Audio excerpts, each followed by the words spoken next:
آله وصحبه أجمعين وبعد السلام عليكم ورحمة الله وبركاته. matenda amajivu ga Allah subhanahu wa ta'ala tumusaba sokusasira ebyengera n'emirembe wekitiibwa nabbi waffe Muhammadi sallallahu alayhi wasallama n'abantu b'ennyumba ye ne basahaba be n'abo abanaamugoberera kutuusa olunaku olw'enkomerero. Kutira omwoyo gwange n'egyammwe okubeera nga tutya Allah subhanahu wa ta'ala, nga tukola ebyo Allah subhanahu wa ta'ala byeyatulagira, n'okubeera nga twewala ebyo Allah subhanahu wa ta'ala byeyatuziyiza okukola. Nebaza nange baganda baffe abathuraya olw'okuteekateeka omusomo ogufaanaganako bwe guti, okubeera nti twejjukanya ebigambo bya Allah subhanahu wa ta'ala. Tusaba Allah subhanahu wa ta'ala kino akibateere ku minzaani y'emirimu gyabwe emirungi ku lunaku lw'enkomerero.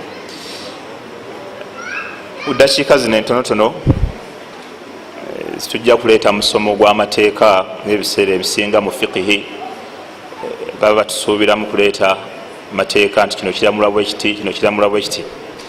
Naye omusomo omugonvugonvu gwe tujja okwejjukanyako gwe musomo ogw'okulamula kw'obusiraamu ku music alamulwa atya mu busiraamu.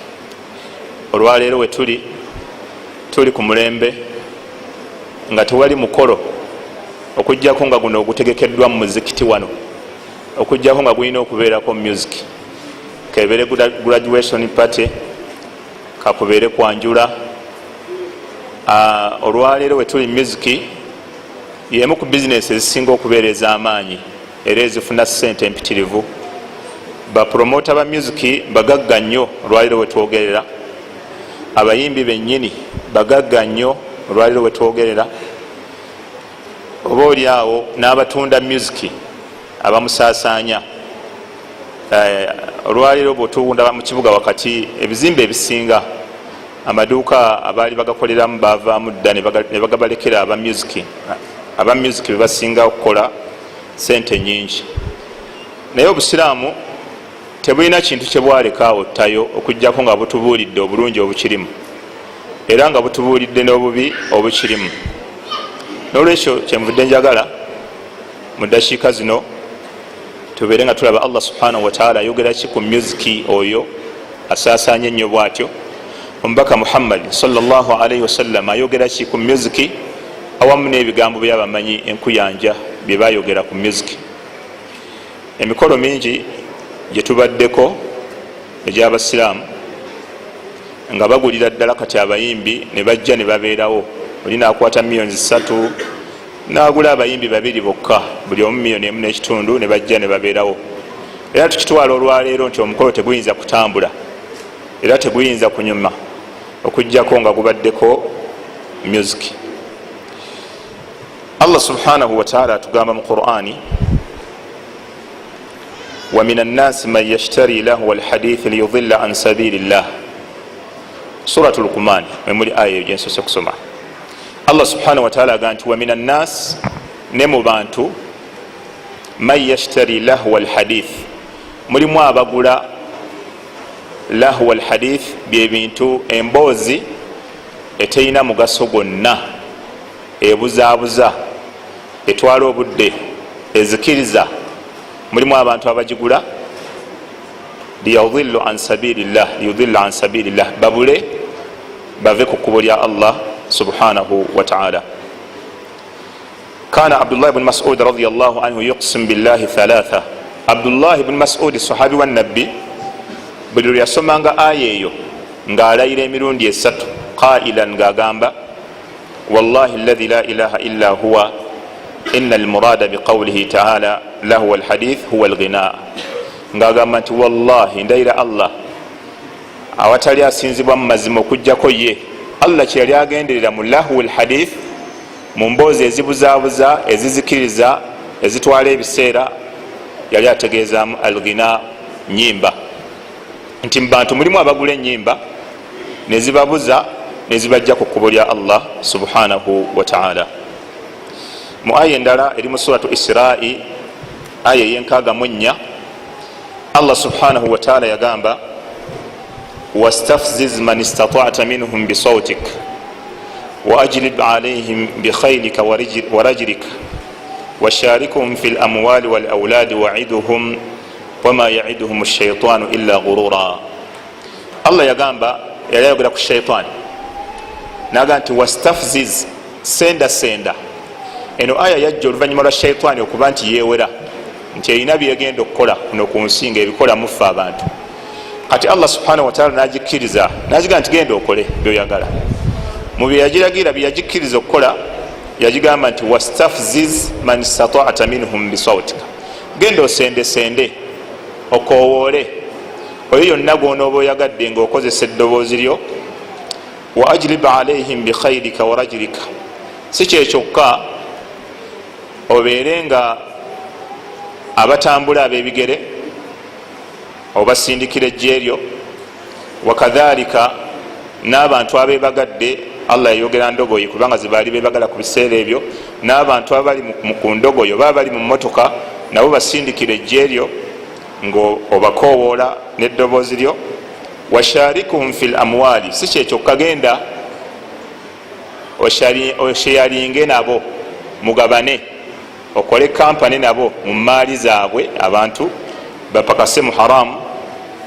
wal aulad, era genda wegatte n'abantu mu kuzaala ne mu baana baabwe. waiduhum, era obalaganyise. Allah agamba nti wama yaiduhum shaitanu illa ghurura, naye shaitani talina kyeyinza kulaganyisa muntu okujjako nga kubeera kumugayaza ngaenkomerero yakyo agenda kuzikirira na kuyingira muliro, waliyadhu billah. Qala Mujahid, omu ku bavunuulizi ba tafsir, Mujahid bun Jabali al Makki, yawangalira nnyo Makka, ono tabii, omu ku batabi abakulu ennyo mu Busiraamu, era y'omu ku bavunuulizi ba Qur'an abakyasinza okuweebwa ekitiibwa. Yagamba nti sautu shaitani, eddoboozi lya shaitani ono Allah lyali agamba nti genda osendesende bonooba osobodde ngaokozesa eddoboozi lyo. Yagamba nti alghinau, ze nyimba.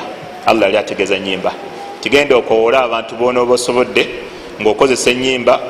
abatambule otambule nabo abali ku bigere, earphone oba headphone zijja kubabeera mu matu nga batambula nazo abali ku bigere. wakadhalika n'abali mu mmotoka nabo bajja kutambula nga music mwali. si kyekyokka obalaganyisa empakasa y'emaali embi, obeere nabo bapakasize mu haramu. wakadhalika ne mu kuzaala abaana bajja kuwasanga empasa ebadde ya haramu. wakadhalika obalaganyise nenga buli kyobalaganyisa kigenda kubeera kyakaseera katono nnyo. hadithi eri mu Bukhari, omubaka Muhammadin sallallahu alaihi wasallama yayogera bwati ku nyimba. olwokuba enyimba zino kyova olaba abakuraishi bo Qur'ani bwe yakka balabanga kyebalina okuteeka ku nabbi Muhammadi okumukyayisa abantu n'okukyayisa Qur'ani. bagamba nti shairun, muyimbi. oyo muyimbi, ebyo bitontome byatontoma. abantu bave ku Qur'ani nga balowooza nti nabbi ndaba naye nyimba. ekyo Allah subhanahu wataala yekenyina yasooka kijjawo aya gyemuwulira mu suratu Yasin, naga nti wama allamnahu shi'ra wama yanbaghi lah, nabbi tetumuyigirizangako kuyimba era tekimugwanira kubeera nga ayimba, nabbi Muhammad sallallahu alaihi wasallam. so mbaka yagamba sallallahu alaihi wasallam mu hadisi eri mu Bukhari, naga nti layakunanna fi ummati aqwama, layakunanna fi ummati aqwam, wagenda kubeerayo mu kibiina kyange abantu, gurupu egenda kujja nga kibiina kinene nnyo kiri mu mulembe gwange. yastahiluna alhira, nga bakkiriza obwenzi, ngaobwenzi tebakyabuyinako buzibu bwonna. nabbi yaga nti bagenda kujja mu kibiina kyange ngaobwenzi babukkiriza, tebakyabuyinako buzibu bwonna. agamba walhariru, n'engoye eza siriki, kubanga engoye eza siriki tezikkirizibwa musajja zambala. omusajja yenna nabbi yagamba ayambala engoye eza siriki kuno ku nsi tagenda zambala kunaku lw'enkomero. naye nabbi saa sallam yagamba nti bagenda kujja mu kibiina kyange abantu nga engoye eza siriki bazambala.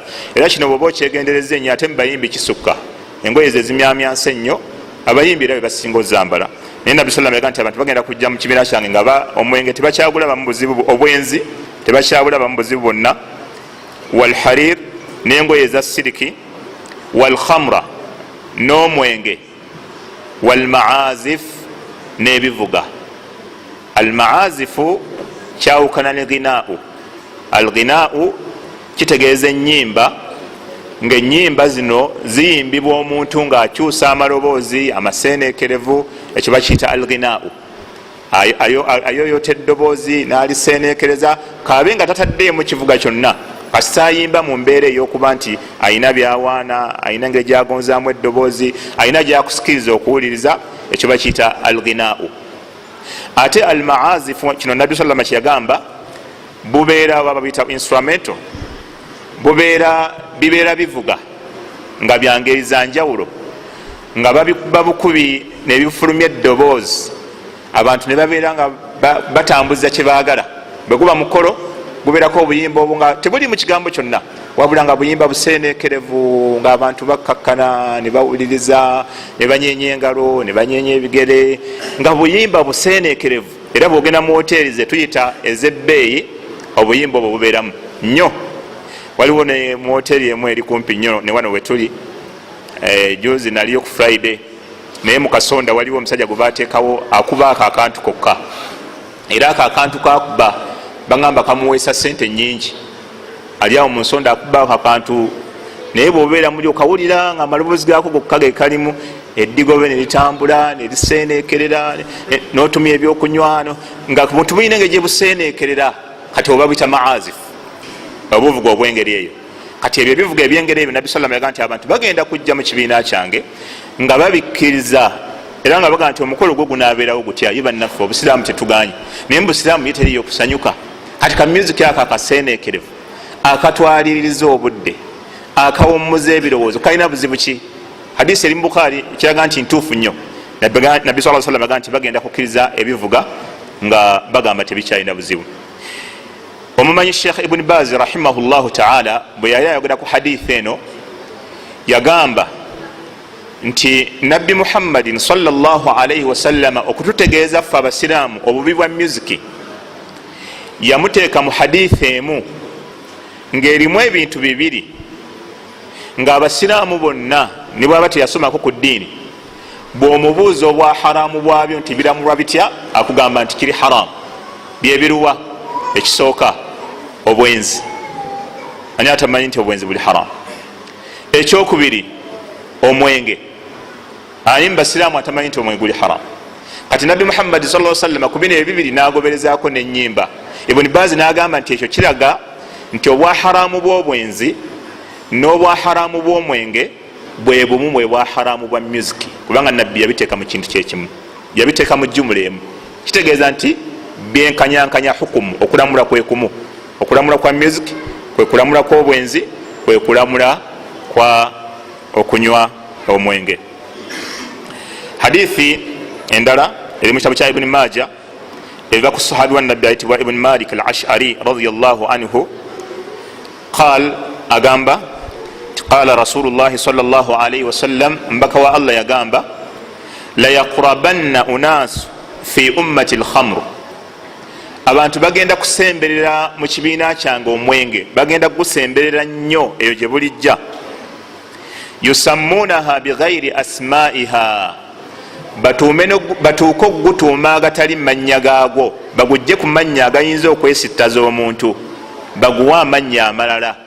Lwaleero bw'otunuulira omwenge gulina amannya ag'enjawulo agayinza okusikiriza agateesittaza. Gamba ngani? Chairman, Nairo Breweries. Oteoloka chairman oba weralikirira ddi nga baga waliwo chairman. Totya oba omanyi chairman, no problem. Chairman wali tewali buzibu. Voda ani Nairo special. Kati nawe owulira nawe Nairo special.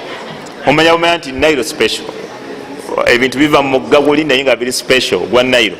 Mutuufu omuntu aba mutebenkevu ng'alaba tewali butawaana. Bino Nabbi sallallahu alaihi wasallam yabyogera emyaka 1403 sasatu musa 1427 kubanga Nabbi sallama myaka 10 ogitoolako gye yamala e Makka e Madina mwe yayogerera ebyo. Kitegeeza oluvannyuma lw'okufaako wakati emyaka 1327.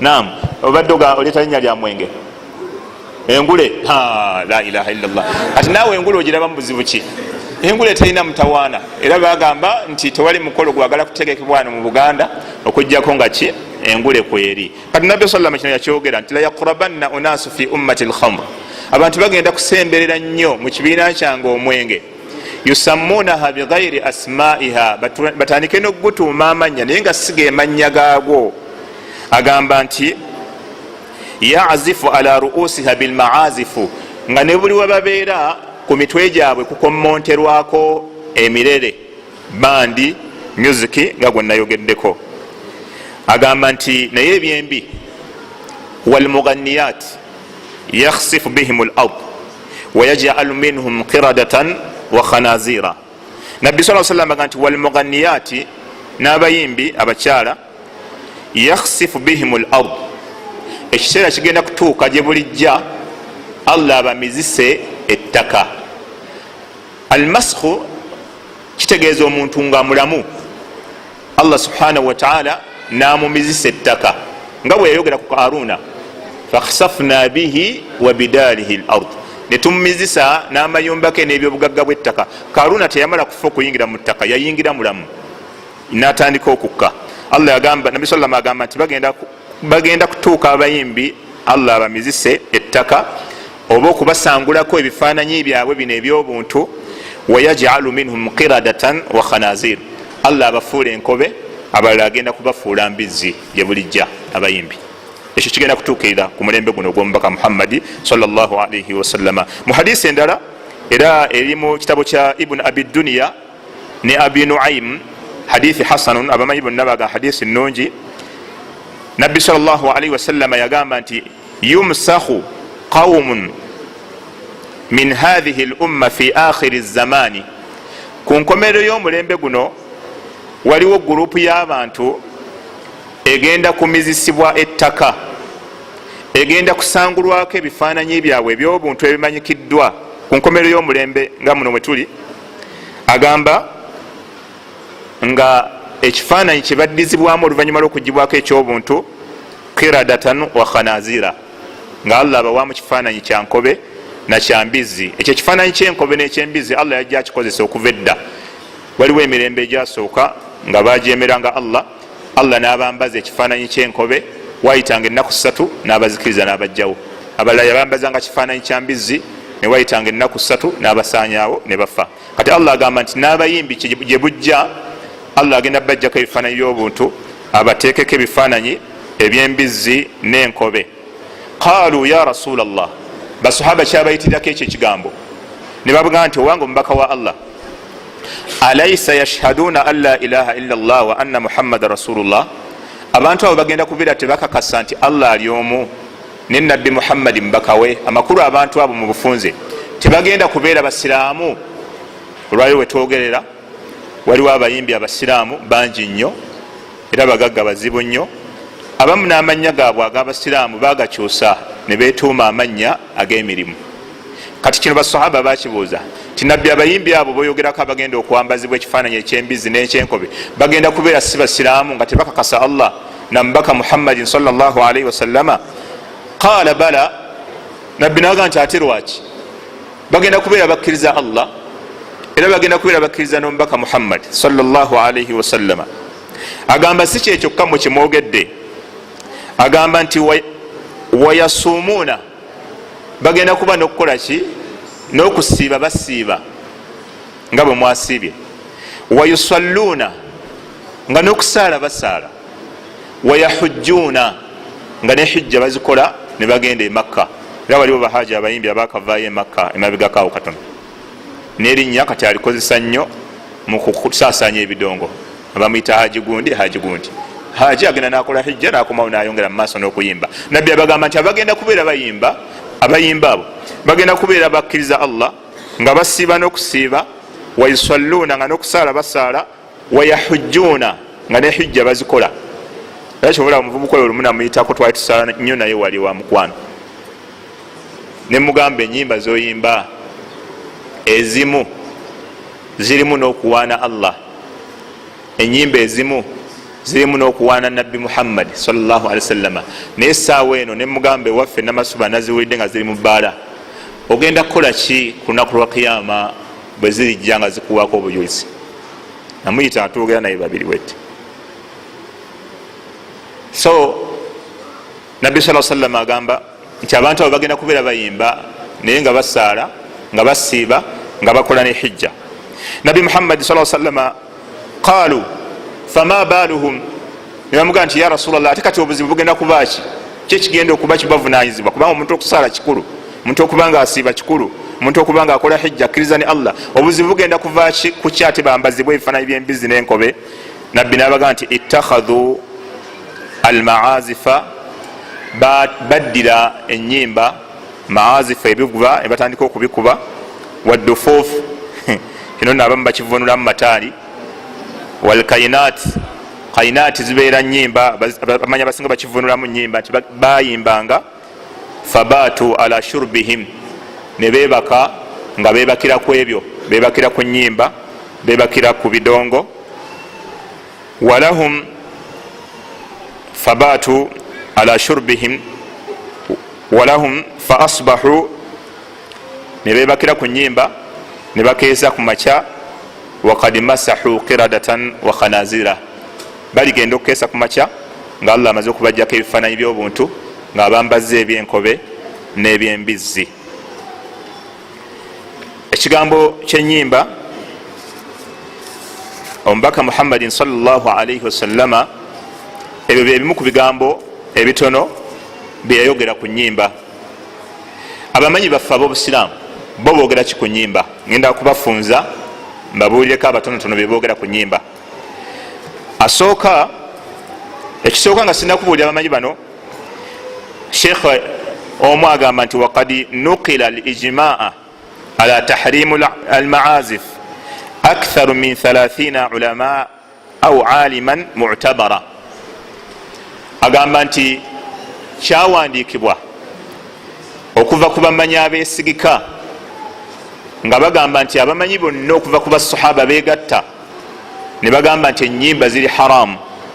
Mu bakyogera ekyo mulimu Abdullah ibn Mas'ud sahabi wa nabbi, mulimu Abdullah ibn Abdul Aziz, mulimu Abdullah ibn Abdul Aziz, mulimu Al-Awza'i, mulimu Ahmad ibn Hanbal, mulimu Al-Ajuri, Ibn Taymiyyah, Ibn Qayyim al-Jawzi, Imam an-Nawawi, n'abamanyi abalala bangi nnyo.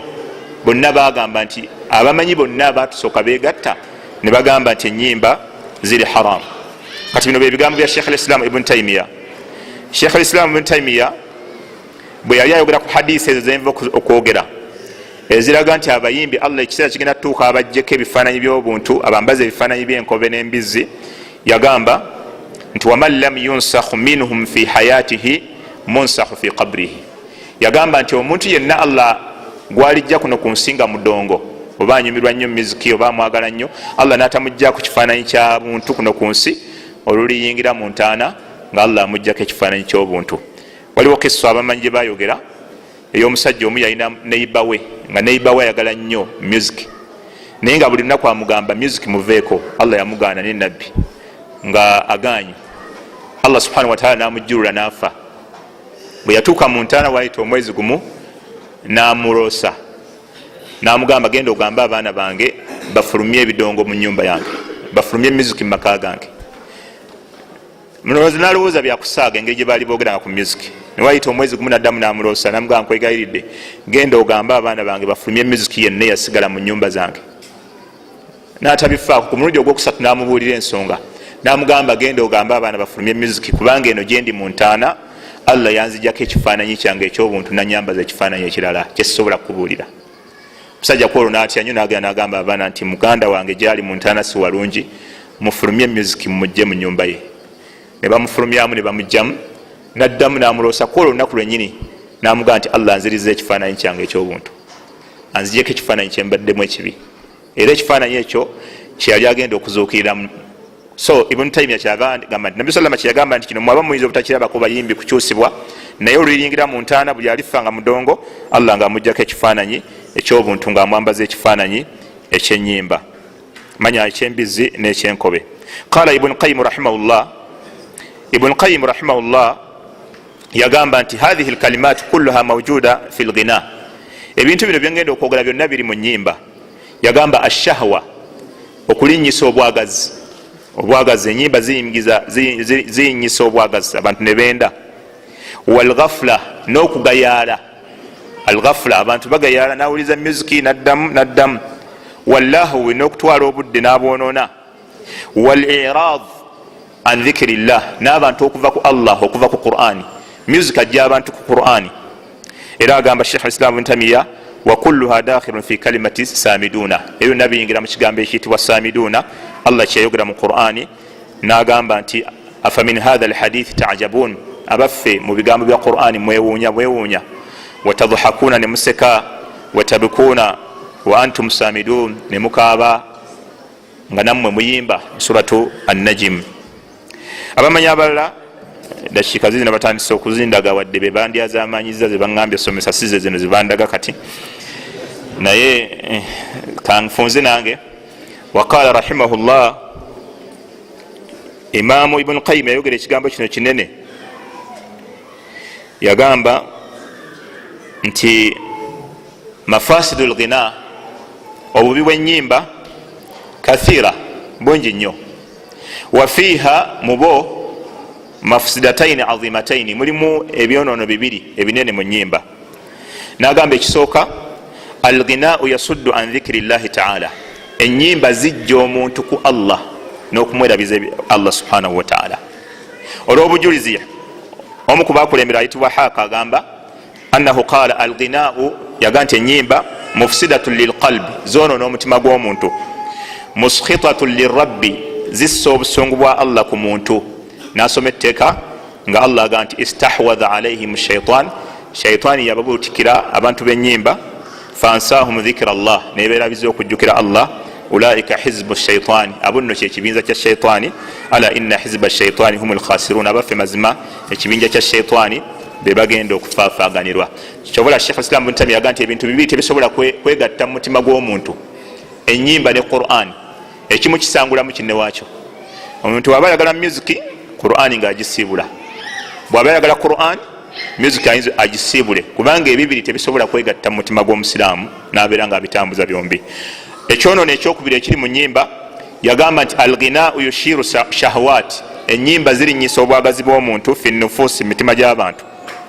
Qala Sheikh Fudayl bin Iyad, wa kana imamu al-haram fi Makkah fi ahadi tabi'in.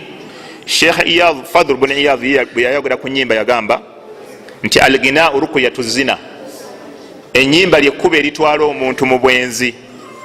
Idha ghana al-insanu zana, omuntu bw'ayimba ateekwa okwenda. Au tamanna, oba yeegomba okubeera nga ayenda. Era olwaliro bw'otunuulira endwadde ez'amaanyi ezisinga okuyita mu bwenzi, mu bayimbi okubatta subhanallah zibattira ku level ku gundi nnene nnyo nnyo nnyo. Ebigambo by'abamanyi ebirala ebiddirira ebisembayo, Imamu Shafi'i naye kankubula ebigambo byayogera ku nnyimba, ekiki ekinene nno kyayogera ku nnyimba muyinza obutakisobola.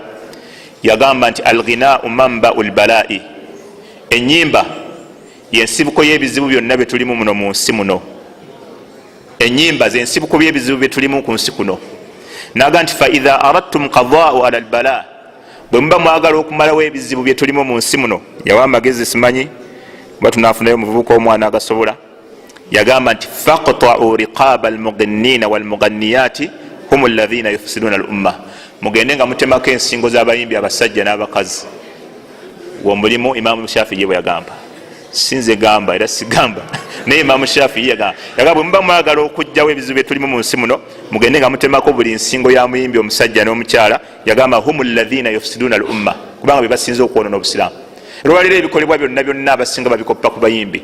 Abakyala okweyambula n'okunama ennyo mu Uganda tekyaliwo nnyo, wabula omuyimbi gwe bayita Simanyi Shara Mwana oba Sara Mwana lwe yajja mu Uganda n'akunama n'alaga ebisambi, awo okunama mu Uganda we kwatandikira, abakyala ne batandika okunama. Kati Imamu Shafi agamba nti ebizibu bye tulimu bayimbi, bwe muba mwagala bikendeereko oba tubiveemu, mugyeyo ebitala mubeere nga mubakolako omulimu ogwo.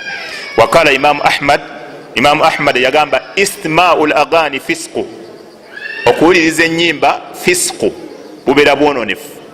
Omuntu bwawuliza ennyumba bamuyita fasiku, tebamugjaako mawulire gonna, era bwaba musomesa tebamusomaako kubanga aba fasiku. Era fasiku tebamugjaako bujulizi, bwajjanga ye mujulizi tebabutwala mu busiraamu. Fasiku bwaba yayogera hadisi tebagitwala mu busiraamu. Imaamu agamba nti okuwuliza ennyimba fisiko bubeera bwononefu. Wataladhdhu bihi kufuru, ate okuziwoomerwa ennyo kufuru, bo buba bukafiiri. Omuntu kasaagula music ng'amuwoomera n'atuuka n'omugula n'atuuka n'okusasula oluyimba. Olwali mulonki waliwo abasiraamu bagula ennyumba 3-4-5, yagamba nti bubeera bukafiiri bwennyini. So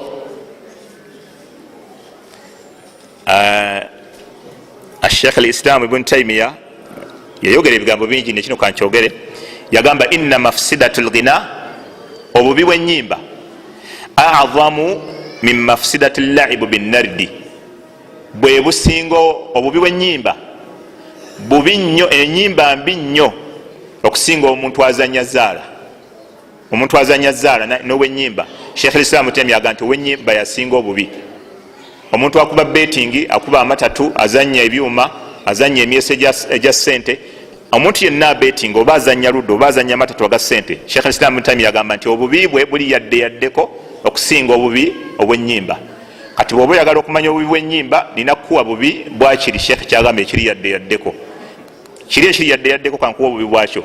Nabbi Muhammad sallallahu alaihi wasallam yagamba nti man la'iba bin nardi, riwaya endala yagamba nti man la'iba bin nardashir. Nardashir kigambo kya Lufarisi, naye nabbi yakyogera bwatyo kubanga abafarisi be baleeta omuzannyo ogwo ne guyingira mu busiraamu Baarabu. Omuzannyo ogwo banyenyanga bunyenya kantu ne bavuunika, oli n'ateekawo ssente ne bavuunula, n'oli aba ne bakulya. Nabbi yagamba nti man la'iba bin nardashir, omuntu bw'azannyo omuzannyo ogwo fakaannama ghamasa yadahu fi lahmi lkhinziri wa dami, abanga atadde omukono gwe mu nnyama y'embizi n'omusaayi gwayo. Makulu ekidirira kuba kulya. Omuntu azanya zaala abanga alidde embizi, abanga alidde omusaayi gw'embizi. Riwaya endala yagamba Nabi sallallahu alaihi wasallam nti man la'iba bin nardi faqad asa Allah wa rasulahu, omuntu azanya zaala aba amaze okujeemera Allah n'omubaka Muhammad sallallahu alaihi wasallam. Ate nga Allah yagamba nti wama kana limu'minin wala mu'mina idha qada Allah wa rasuluhu amra an yakuna lahum al-khiyaratu min amrihim wa man ya'si Allah wa rasulahu faqad dhalla dhalala mubina wa ba'ida. Naam, ngammaliza seeka yampadde akadakiika. Sheikh agamba nga tumaliriza, qala Yazid bin Walidi, ono mmanyi bamita Yazid bin Walidi, yagamba iyyakum wal aghani, mbewaza ennyimba, fa innahu yanqusu alhayaa, kubanga ennyimba zikendeeza ensonyi, zimaliramu ddala ensonyi mu muntu. Ennyimba zimaliramu ddala ensonyi mu muntu. Ababeera ku mikolo gy'okwanjula mujje mulaba abantu abakyala abakulu be baleeta basenga b'abaana, senga b'abaana myaka 87 nga n'amagumba tegakyasobola wadde okugira bwe gati, n'abiibyane yenyigaano nowa music n'ayogerera n'agamba kendeeza ojja kutumenyera jjajja, kendeeza. Naye okwo kunnaku n'abuuka nsonyi. Omuyimbi asobola okulinnya nga omuyimbi alina emyaka 6 n'ayimba n'alinnya ku stage n'akunamira abantu, ebisambi bibeerere n'azina nga wabikubako bwati n'akola. Ensonyi ziggweramu ddala mu muyimbi.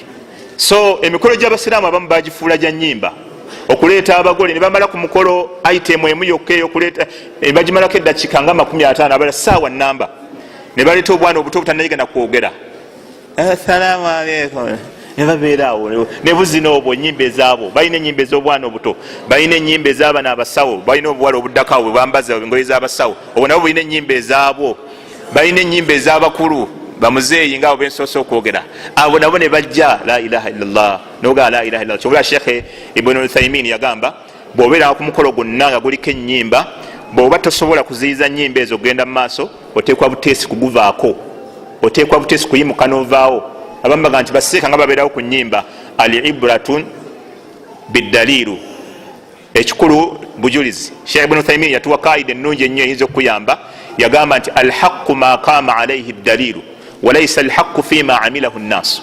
Qaida nkulu nnyo bwe gikoleddeko ekuyamba. Yagamba nti alhaqqu ekiyitibwa amazima ma qama alayhi ad-dalilu, kyekyo kiriko obujulizi nti Allah agamba kino, nabbi agamba kino. Walaysa alhaqqu fima amilahu an-nas, sa mazima si bye bantu bye bakola. Abantu bye bakola bingi naye bye si bye tujjako obusiraamu. Kyova olaba omuntu agamba nti kati oyagala ku music, naye music oyinza omujjawo ne Uganda sinza kumugjawo naye ki kyenjagala liyahlika man halaka an bayina wa yahya man hayya an bayina, anaawona awone ngaobwina amufunye, nanazikirira azikirire nga bwina amufunye. lianla yakuna linnasi ala llahi hujjatun bada rusul, abantu baleme kubaako kibalyekwasa wa allah oluvanyuma lwa meseji eno okubanga ebatuuseeko. era manye genda tambula nabathuraya subhanallah nabali tundaba nakuvaana ndowooza nga ku whatsapp etandisa okutambula, eno meseji bagenda gitambuza ekimanyi. so meseji buli gweneetuukako wallahi ebibye. yazidu agamba nti seeka ayinza okunyongeza eddakiika mbye okusaaga nga tomanyi nsomera mbulirani. nam sheekh agamba nti music yankusu lhaya, ajjamu ensonyi mu bantu. wayazidu shahwa, music ayongera n'obwagazi. abantu subhanallah levo gyebenderako, ojja olabe buli awabeera ebidongo, olabe kondomu mmeka ezirondebwawo enkeera, olowooza ziba zakoze eki? so shahwa yeyongera. wayahdimu lmurua, music ajjamu ensa. wa innahu, eraga nti music la yanubu anil khamri, yasikira omwenge. music bitambula n'omwenge bibiri, music buli wabeera n'omwenge gubeerawo. wayafalu kullu ma yafaluhu sakarani, sheekh agamba nti omuntu wa music akola buli ekikolebwa omutamiivu, buli ekikolebwa omutamiivu n'omuntu wa music akikola. buli kyomanyi nti omutamiivu akikola n'omuntu wa music abeera akikola, kubanga abeera ngaomutamiivu. so Nafi Mawla ibn Umar ono tabi'i, ono yasoma ku sahaba, ono mukwano gwa Umar yawangala nnyo naye, agamba nti kuntu asiru maa ibn Umar, nali ntambula ne ibn Umar, fasamia sawta ra'i, Abdullah ibn Umar nawulira eddoboozi ly'omusajja omulunzi, yazmaru bizimaratin, ngaafuuwa omulere. wa kuntu sagira, nali mwana muto. fawadaa ibn Umaru usbuaihi fi udhnaihi, Abdullah ibn Umar naddira engalo ze ebbiri naziteeka mu matuge. waqala atasma'u, nambuuza Nafi, owulira? qultu naam, nemuga nkyawulira. thumma saara, netutambula nga azireseemu. fakultu atasma'u, naddamu nambuuza okyawulira omulunzi oli byafuuwa? agamba nti fakultu naam, nemuga ye. netutambula nga azireseemu, naddamu nambuuza nti atasma'u, kyawulira? fakultu nemuga la. agamba nti thumma, oluvanyuma fa akhraja usbuaihi min udhnaihi, najjamu engalo ze matuge. thumma qala, nangamba kuntu maa nabiyi sallallahu alaihi wasallam, nali ne nabbi Muhammadi sallallahu alaihi wasallam. fasamia sawta ra'i, nawulira eddoboozi ly'omulunzi ngaafuuwa ebintu ebyo. fafaala kama faaltu, nakolanga nange bwenkoze. Anas ibn Malik radiyallahu anhu, kati okutunda music kiramulwa kitya? bakuno tubadde tulamula kumuwuliriza n'ebirala. Anas ibn Malik agamba tombaka Muhammadi sallallahu alaihi wasallam, hadisi al-Bayhaqi yagamba inna allaha idha harrama shay'an harrama thamanahu, allah bwaba agambye nti ekintu kiri haramu ne sente ezikivaamu ziri haramu. okutunda music kiri haramu, tokkiriza wadde okumusala ku siddi, wadde okumuteeka mu simu yo, wadde okumuyambako okumutambuza mu mbeera yonna, kubanga ekintu kyonna bakifuuka haramu ne sente ezikivaamu zibeera ziri haramu. kino kye kigambo kyange ekisemberayo ddala. sebo sheekhe obudde wadde wange mwabuyingidde, naye allah subhanahu wataala yagamba, eno aya gyemaliza nayo eri mu suratu shuara. allah yagamba nti washuarau yattabiuhum lghawun, abayimbi ababagoberera be bantu ababuyabuya. omuntu omubuyabuya yagoberera abayimbi. alghawun ye muntu ali awo abulubuuta, mu luganda abantu ababulubuuta be bagoberera abayimbi. allah nagamba nti alam tara annahum fi kulli wadin yahimuna wa annahum yaquluna ma la yafalun, gwe tolaba nti abayimbi fi kulli wadi, abamanyi bavunulamu nti buli fanni yonna bagiyimbako, buli fanni yonna bagiyimbako. wa annahum yaquluna ma la yafalun, ate boogera nebibatakola. ngenda kuzimbira ennyumba ku mwezi kalina simanyi bagigale, boogera ebintu bibatakola abayimbi. era omuvunuzi omu yagamba nti buli fanni bagiyimbako, naye basinga kuwaana boononefu.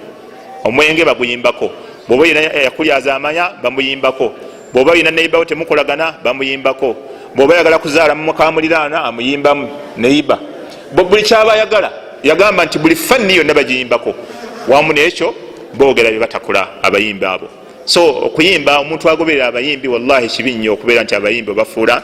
wakadhalika ne programu ezibeera ku tv ez'enjawulo ez'abayimbi tezigwana musiraamu kuziraba, wadde ebimu ziba zoogera ku byafaayo by'abayimbi, tezigwana musiraamu kubeera nga aziraba.